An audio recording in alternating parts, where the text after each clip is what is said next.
ہرقل شاہ روم نے قریش کے قافلے میں ایک آدمی بلانے کو بھیجا، اور اس وقت یہ لوگ تجارت کے لیے ملک شام گئے ہوئے تھے، اور یہ وہ زمانہ تھا جب رسول اللہ صلی اللہ علیہ وسلم نے قریش اور ابو سفیان سے ایک وقتی عہد کیا ہوا تھا۔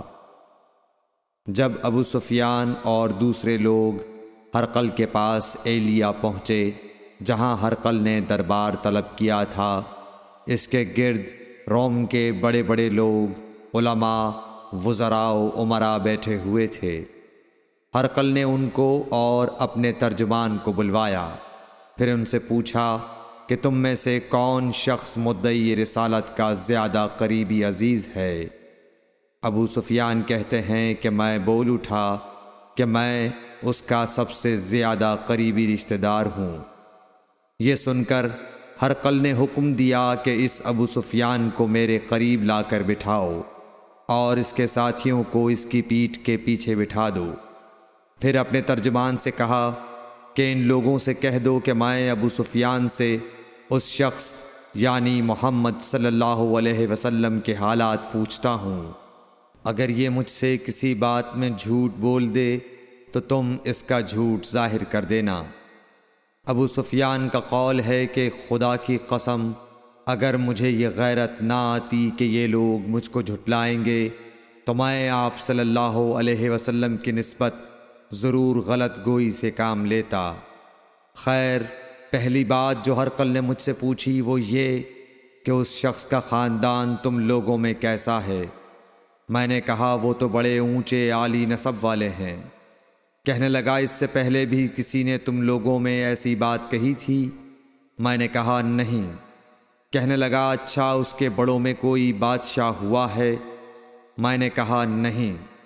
پھر اس نے کہا بڑے لوگوں نے اس کی پیروی اختیار کی ہے یا کمزوروں نے؟ میں نے کہا نہیں، کمزوروں نے۔ پھر کہنے لگا اس کے تابعدار روز بڑھتے جاتے ہیں یا کوئی ساتھی پھر بھی جاتا ہے؟ میں نے کہا نہیں۔ کہنے لگا کیا اپنے اس دعوی نبوت سے پہلے کبھی کسی بھی موقع پر اس نے جھوٹ بولا ہے؟ میں نے کہا نہیں، اور اب ہماری اس سے صلح کی ایک مقررہ مدت ٹھہری ہوئی ہے، معلوم نہیں وہ اس میں کیا کرنے والا ہے۔ ابو سفیان کہتے ہیں میں اس بات کے سوا اور کوئی جھوٹ اس گفتگو میں شامل نہ کر سکا۔ ہرقل نے کہا کیا تمہاری اس سے کبھی لڑائی بھی ہوئی ہے؟ ہم نے کہا کہ ہاں۔ بولا پھر تمہاری اور اس کی جنگ کا کیا حال ہوتا ہے؟ میں نے کہا لڑائی ڈول کی طرح ہے، کبھی وہ ہم سے میدان جنگ جیت لیتے ہیں اور کبھی ہم ان سے جیت لیتے ہیں۔ ہرقل نے پوچھا وہ تمہیں کس بات کا حکم دیتا ہے؟ میں نے کہا وہ کہتا ہے کہ صرف ایک اللہ ہی کی عبادت کرو، اس کا کسی کو شریک نہ بناؤ، اور اپنے باپ دادا کی شرک کی باتیں چھوڑ دو، اور ہمیں نماز پڑھنے، سچ بولنے، پرہیزگاری اور صلہ رحمی کا حکم دیتا ہے۔ یہ سب سن کر پھر ہرقل نے اپنے ترجمان سے کہا کہ ابو سفیان سے کہہ دے کہ میں نے تم سے اس کا نسب پوچھا تو تم نے کہا کہ وہ ہم سے عالی نسب ہے، اور پیغمبر اپنی قوم میں عالی نسب ہی بھیجے جایا کرتے ہیں۔ میں نے تم سے پوچھا کہ دعوی نبوت کی یہ بات تمہارے اندر اس سے پہلے کسی اور نے بھی کہی تھی؟ تو تم نے جواب دیا کہ نہیں۔ تب میں نے اپنے دل میں کہا کہ اگر یہ بات اس سے پہلے کسی اور نے کہی ہوتی تو میں سمجھتا کہ اس شخص نے بھی اسی بات کی تقلید کی ہے جو پہلے کہی جا چکی ہے۔ میں نے تم سے پوچھا کہ اس کے بڑوں میں کوئی بادشاہ بھی گزرا ہے؟ تو تم نے کہا کہ نہیں۔ تو میں نے دل میں کہا کہ ان کے بزرگوں میں سے کوئی بادشاہ ہوا ہوگا تو کہہ دوں گا کہ وہ شخص اس بہانے اپنے آباء و اجداد کی بادشاہت اور ان کا ملک دوبارہ حاصل کرنا چاہتا ہے۔ اور میں نے تم سے پوچھا کہ اس بات کے کہنے یعنی پیغمبری کا دعویٰ کرنے سے پہلے تم نے کبھی اس کو دروغ گوئی کا الزام لگایا ہے؟ تم نے کہا کہ نہیں۔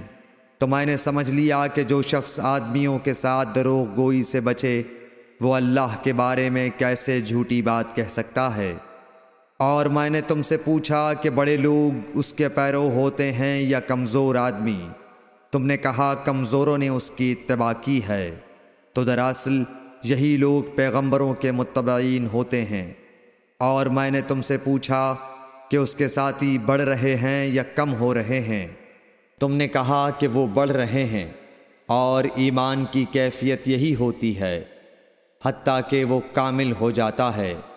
اور میں نے تم سے پوچھا کہ آیا کوئی شخص اس کے دین سے ناخوش ہو کر مرتد بھی ہو جاتا ہے؟ تم نے کہا نہیں۔ تو ایمان کی خاصیت بھی یہی ہے، جن کے دلوں میں اس کی مسرت رچ بس جائے وہ اس سے لوٹا نہیں کرتے۔ اور میں نے تم سے پوچھا کہ آیا وہ کبھی عہد شکنی کرتے ہیں؟ تم نے کہا نہیں۔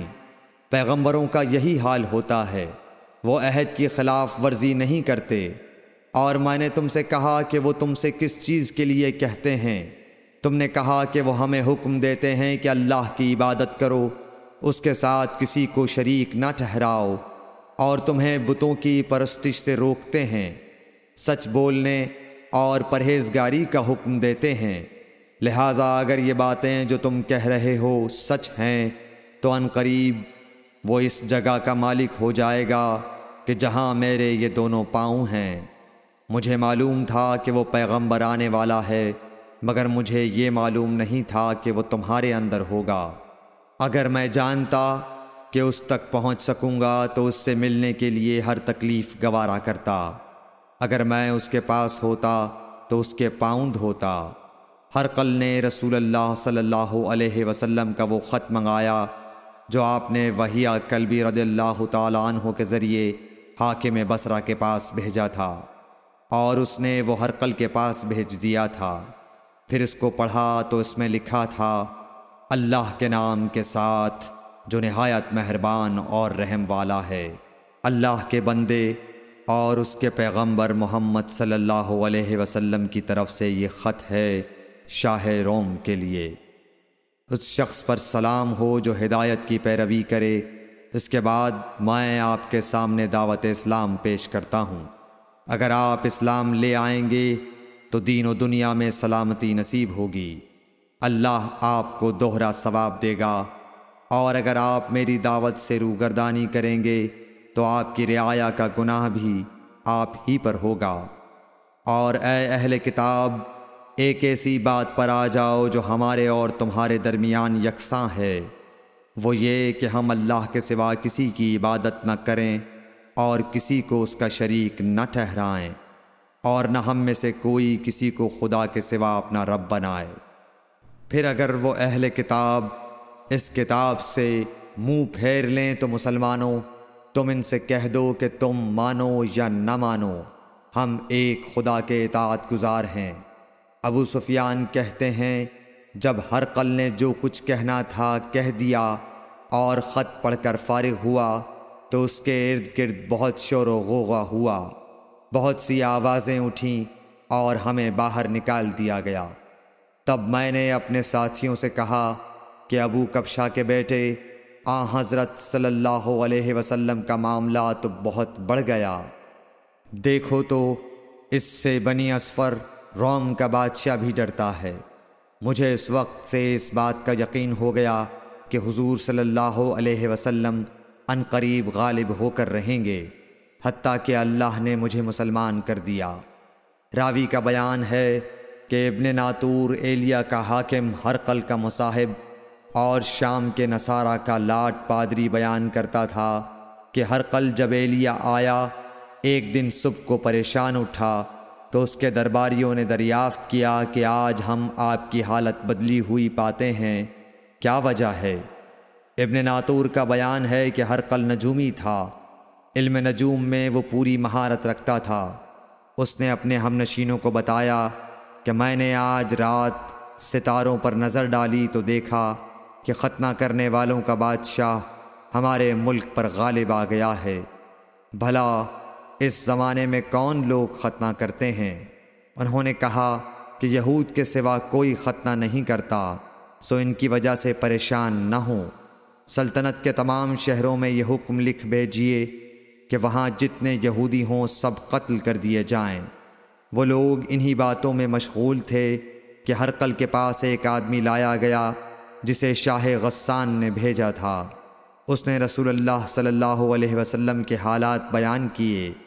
جب ہرقل نے سارے حالات سن لیے تو کہا کہ جا کر دیکھو وہ ختنہ کیے ہوئے ہے یا نہیں۔ انہوں نے اسے دیکھا تو بتلایا کہ وہ ختنہ کیا ہوا ہے۔ ہرقل نے جب اس شخص سے عرب کے بارے میں پوچھا تو اس نے بتلایا کہ وہ ختنہ کرتے ہیں۔ تب ہرقل نے کہا کہ یہی محمد صلی اللہ علیہ وسلم اس امت کے بادشاہ ہیں جو پیدا ہو چکے ہیں۔ پھر اس نے اپنے ایک دوست کو رومیہ خط لکھا اور وہ بھی علم نجوم میں ہرقل کی طرح ماہر تھا۔ پھر وہاں سے ہرقل حمص چلا گیا۔ ابھی حمص سے نکلا نہیں تھا کہ اس کے دوست کا خط اس کے جواب میں آ گیا۔ اس کی رائے بھی حضور صلی اللہ علیہ وسلم کے ظہور کے بارے میں ہرقل کے موافق تھی کہ محمد صلی اللہ علیہ وسلم واقعی پیغمبر ہیں۔ اس کے بعد ہرقل نے روم کے بڑے آدمیوں کو اپنے حمص کے محل میں طلب کیا اور اس کے حکم سے محل کے دروازے بند کر لیے گئے۔ پھر وہ اپنے خاص محل سے باہر آیا اور کہا، اے روم والو، کیا ہدایت اور کامیابی میں کچھ حصہ تمہارے لیے بھی ہے؟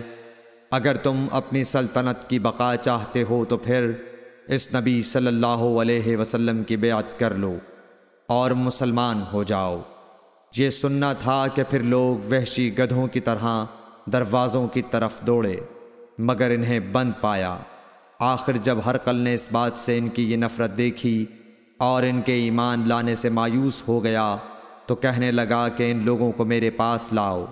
جب وہ دوبارہ آئے تو اس نے کہا، میں نے جو بات کہی تھی اس سے تمہاری دینی پختگی کی آزمائش مقصود تھی، سو وہ میں نے دیکھ لی۔